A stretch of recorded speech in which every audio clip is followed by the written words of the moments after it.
Pag sinabi mong di mo alam, you are lying. You are lying. And nandun ka all the time eh. Hindi mo alam na dinala siya sa korte? Hindi mo alam? Hindi ko po alam, Mr. Senator. Tama naman.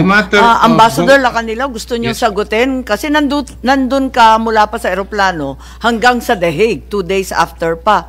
Pwede niyong sagutin yung tinatanong ni Ambassador Delgra. Alam mo naman eh, hindi mo kailangan ng certification, di ka naman kinakailangan mag-antay pa eh. Nung tinurn over ko po, yung certification, may communication na po kami. Yung certification, yun nga lang ho, nagkakaroon ho ng delay na ma-receive ko. Certification ang pinag-uusapan mo, yung pinirmahan mo, Competent National Judicial Authority. Hindi nga dinala sa husgadong Pilipino eh. Alam mo naman yun eh.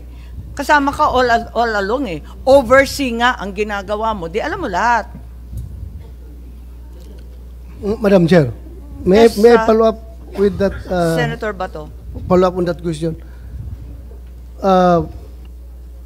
Ito, very clear yung sagot mo dito eh. Do not know. Hindi mo alam na hindi siya dinala sa judicial authority. Yun hong certification ho ng DOJ ang ano ho dyan. Sige ka-insist nung certification ng DOJ. Ang tinatanong dito, competent judicial authority. Korte. Korte ang ibig sabihin nito. So alam mo ba na dinala sa korte o hindi? RTC Pasay or RTC Paranaque? Hindi ko po alam. Hindi mo alam? Hindi mo alam? Kasi yung tinatanong... Hindi, nandun ka, di ba? Sabi mo, ikaw nag-converse eh.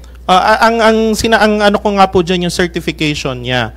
Ngayon yung wala naman ito kinalaman sa certification. Dinala ba sa husgado o hindi? Hindi ko po alam. Hindi mo alam? Kasama ka the whole time hanggang sa Hague. Nandun ka sa...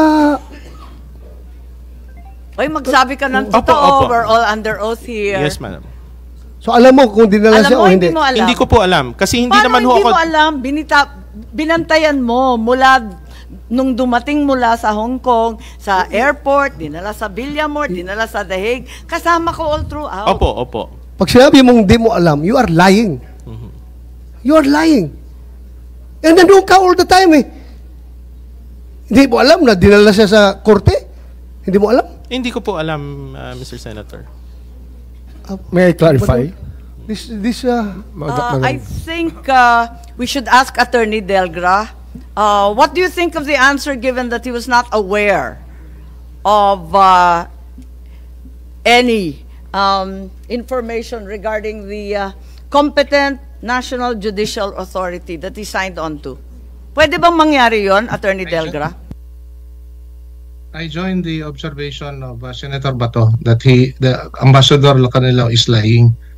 Kasi all he needs to know is whether the former president was brought out of Villamor and brought to a local court.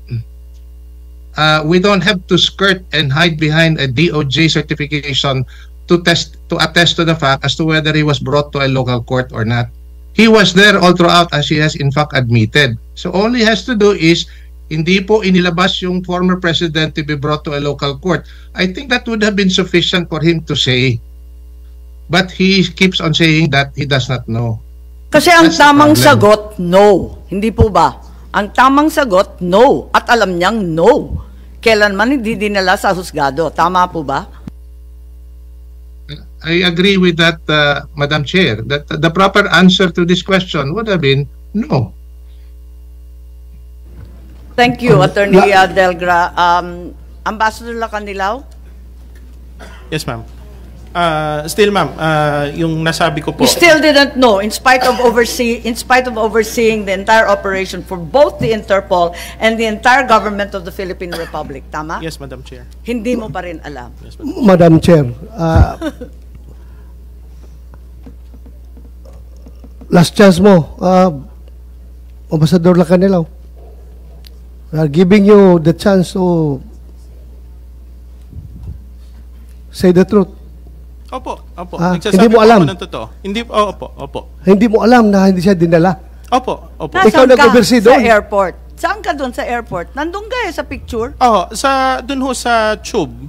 Oh. Tapos Oh, so sa tube ka lounge. pa? Oh, sa tube. Sumalubong Wala ka sa doon sa tube. aeroplano, sa tube. Hanggang dinala sa Billabor, kasama ka. Sa 250? Oh, Sa 250, umalis ho ako eh. saan ka pumunta? Doon ho sa likod. Kasi meron hong waiting area doon Sa sa, likod eh. lang. Sa likod pero lang, hindi pero- umalis. So Tapos- hindi na ho ako nag-intervene after nun eh.